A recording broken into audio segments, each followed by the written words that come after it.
指责中国人使用筷子是浪费资源，要求中国人学欧美使用刀叉。当年的环保少女通贝里靠着这番言论被西方捧上神坛，又是提名诺贝尔，又是登时代周刊， BBC 还专门为其打造了一部造神纪录片。可惜他这诺贝尔候选人的位子还没坐热就被西方集体封杀了，甚至还成了什么通俄间谍，自己捧神自己毁，这到底是个什么情况？环保少女通贝里究竟是如何火遍全球，又如何成为过街老鼠的？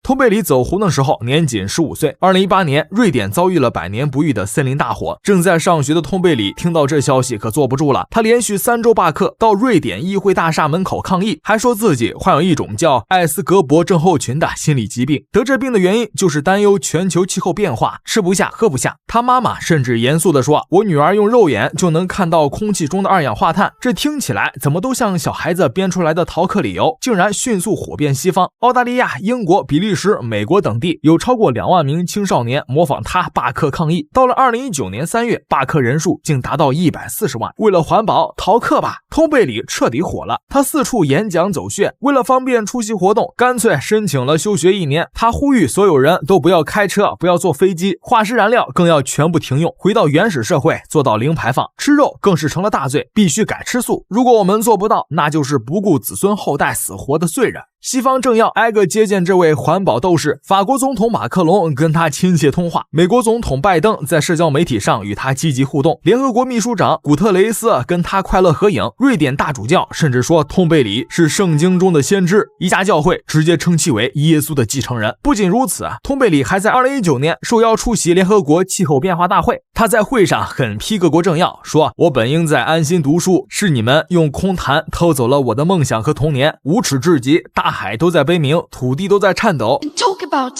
is money and fairy tales of eternal economic growth. How dare you?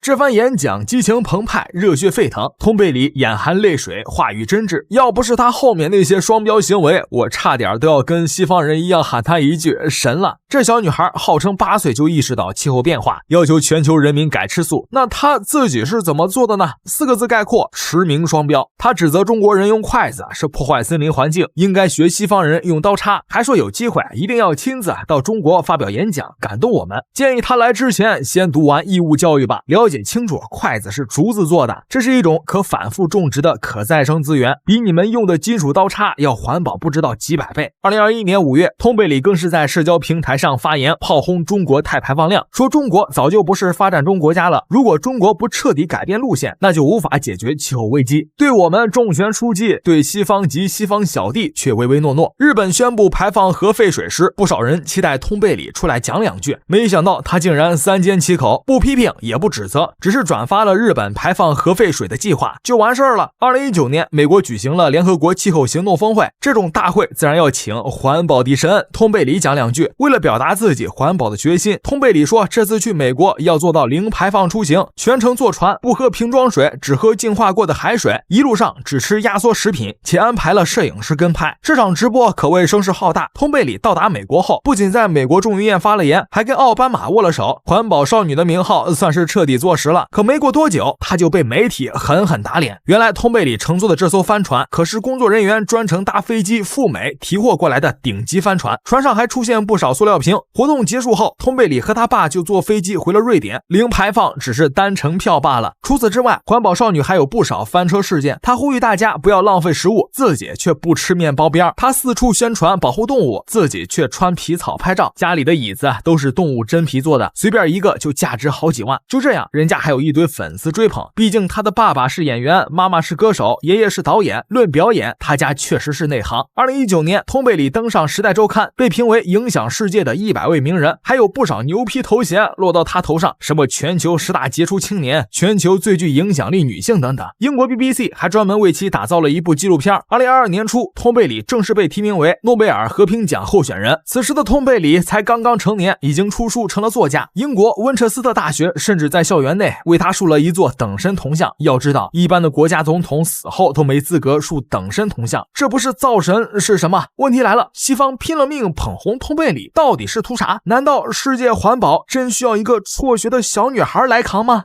指责中国人用筷子浪费资源，在联合国大会痛批各国政要，要求全世界吃素不烧煤。16岁的环保少女通贝里为何能成为西方的神，竟然还被提名为诺贝尔和平奖候选人？难道世界环保真需要一个辍学的小姑娘来扛吗？当然不是，西方需要的是一个喊口号最激进、行动上最双标的人。这个人最好还要是个小孩，小孩可以胡乱攻击各个国家，国家可不能随意指责一个孩子，毕竟人家只是个孩子啊。通贝里多符合这个形象，年纪不大，患有自闭症，嘴巴子厉害，张口就是你们烧煤会导致动物灭绝。他不知道的是，西方发达国家有资本去使用昂贵的清洁能源，而那些发展中国家根本承担不起这么高的成本费用，让那些饭都吃不饱的人去吃素，去放弃烧煤，这就是所谓的西方环保吗？西方国家搞工业革命的时候，整个欧洲上空云都是黑的，民众们患上各种呼吸道疾病，那个时候怎么没人站出来呼吁不要发展，要环保？如今这些发达国家将工厂搬到了其他地方，把污染留给第三世界，自己坐收渔利，岁月静好，然后推一个小女孩出来指责世界不环保。无耻这俩字他们恐怕是不知道怎么写。通贝里不过是西方国家一个玩偶，有用时粉墨登场，无用时弃之敝屣。这不，他诺贝尔候选人的位子还没坐热，就被欧洲火速干掉了。今年1月15日，环球时报发了个大新闻，德国警察把瑞典环保少女给抓了，原因是他联合当地人士抗议煤矿扩建，并指责德国政府可耻至极。现场视频显示，警方几次要求通贝里离开，可通贝里坐在地上一动不动，面带微笑，丝毫不惧。没办法，警察只好以一种抬年猪的方式将他从人群中抬走。这就奇了怪了，环保少女不是你们一手捧红的偶像吗？用这种方式对待她， How dare you! 原因很简单，欧洲人缺能源了，他们要烧煤。俄乌冲突爆发后，西方能源价格水涨船高。早在去年6、7月份，欧洲电力和天然气市场价格就上涨了5至10倍。一些中等收入家庭和中小企业无力支付能源账单。夏天还好，冬天没天然气岂不是直接冻死？近年来，煤炭发电在欧洲结构中的比重一直稳步下降，但现在为满足能源需求，欧洲不得不重启各大煤炭发电厂。不到1年，德国硬煤发电厂发电量增加了20%。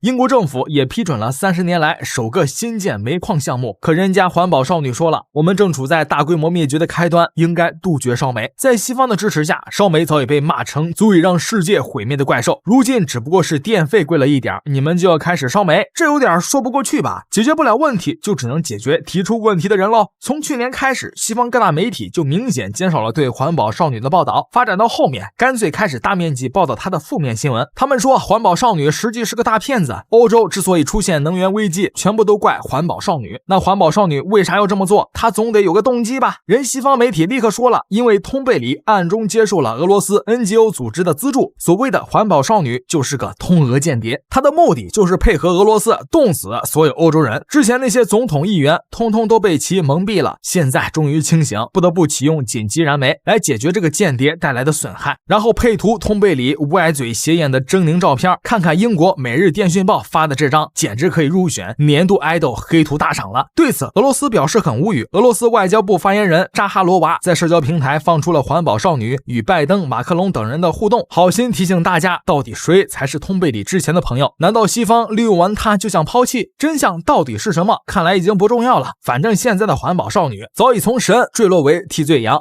曾经那群狂欢的西方媒体可有一个记得她是个15岁就辍学的小女孩，现在的她除了鼓吹环保理念，其他什么都不会，以后能做什么？没想到对环保少女最好的居然是普京。西方的极端环保人士究竟有多可怕？用汤泼名画，朝大本钟泼油漆，往超市扔脏垃圾，他们到底是真环保还是假疯癫？普京在环保少女通贝里大火的时候说过这样一段话：年轻人关注环境问题是好事，但没人向通贝里解释这个世界是复杂而多样的。非洲和其他国家也想跟瑞典一样富有，我相信她是个善良真诚的女孩，但如果有人为了利益而利用青少年，就要受到谴责。成年人应该尽一切努力让青少年远离极端。环保本无错，错的是极端与利用。不过环保少女偶尔的歇斯底里跟其他那些欧洲极端环保人士相比起来，也就是只温顺的小绵羊罢了。2022年10月14日，两个年轻女孩用番茄汤泼了伦敦美术馆展出的梵高名作《向日葵》，她们泼完汤后还将自己的手粘在墙上，大叫着艺术和生命难道比食物更有价值吗？你们关心一幅画还是关心我们的星球和人类？我关心你你们不仅损害了一幅世界名作，还浪费了一碗番茄汤。这俩人是停用石油组织的人士，他们之所以这样做，是想引起人们对环保的关注。幸好这幅向日葵当时有玻璃保护，幸存了下来。这群极端环保人士早已不是第一次干这种事儿了，遭过他们毒手的画家不只有梵高，还有莫奈、康斯泰博尔、毕加索等等。他们还曾在伦敦的多条交通要道上静坐抗议，把自己悬挂在伊丽莎白2世女王大桥上，导致大桥发生交通堵塞，往超市的肉食上扔脏东西，向大本钟泼洒白漆做成的假牛奶等等。这就是所谓的环保，假正义之名，行不义之事，简直让人毛骨悚然。这种干傻事儿的都能当世界环保者，那我们国家那些在沙漠植树造林的，岂不是可以直接获得宇宙环保奖？毕竟我们中国治沙人可是在30年内将我国第7大沙漠库布齐沙漠的969万亩黄沙改造成了绿洲，5年内在黄河流域造林400万亩，将我国的森林覆盖率由本世纪初的 16.6% 提高到 23% 左右。全球新增的绿化面积中有1/4来自中国，贡献量居全球首位。真正的环保从来都不是动动嘴皮子，而是身体力行，做自己能做的，做自己应该做的。本期视频就到这里，关注社长带你认识更多奇葩人奇葩事儿。